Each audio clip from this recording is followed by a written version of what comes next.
On May 14th and 15th, Donald Trump meets Xi Jinping, one of the most consequential diplomatic encounters of the decade. But the world he arrives in looks nothing like the one anyone expected. 5 shocks have redrawn the board. U.S. strikes on Iran began February 28th, triggering a war that has choked one of the world's most critical energy choke points.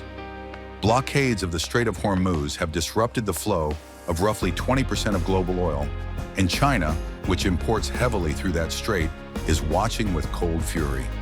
Beijing dismissed Washington's request for China to help reopen the waterway, a quiet but pointed signal that Xi will not be arriving as a subordinate partner. Meanwhile, back home, the credibility of American foreign policy is under strain.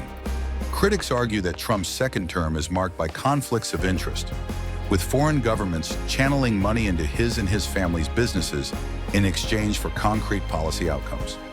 A $2 billion UAE investment in Trump's crypto company and a $400 million luxury jet from Qatar have raised fundamental questions.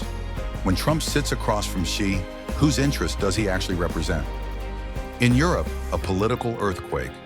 Peter Magyar's TISA party recently won a landslide 2/3 majority in Hungary's parliamentary election, ousting Viktor Orbán after 16 years in power. Orbán was Trump's closest European ally and Putin's most valuable foothold inside the EU. As Orbán leaves office, the Kremlin loses an ally in the heart of Europe, and Ukraine can hope to see Hungary's new leader withdraw Budapest's veto of 90 billion euros in EU financial aid for Kyiv. The Democratic West just got louder, and Trump's political brand just got weaker. On the Eastern Front, Ukraine isn't breaking. Russia has made small territorial gains at a high cost. But Kyiv recently managed to push back in the southeast, and Russian advances have been slowing since late 2025. Ukraine has significantly intensified its strike campaign against Russian logistics and oil infrastructure, hindering Russia's advance across the entire theater. A weakened Russia means a China with less leverage, and a Trump who can't easily hand Xi a Ukraine peace deal as a summit gift. The U.S. and China are working to establish a Board of Trade mechanism to determine what the two countries can sustainably exchange without crossing national security red lines.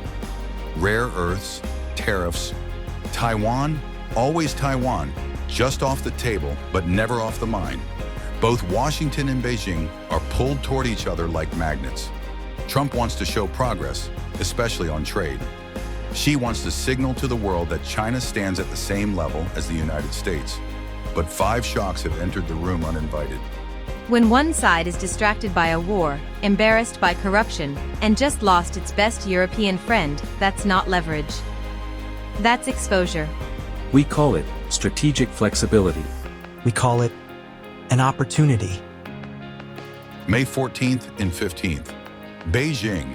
2 leaders, 5 shocks, and a world that won't hold still. This is Objective Reality. Subscribe for the full summit breakdown, dropping by the end of May.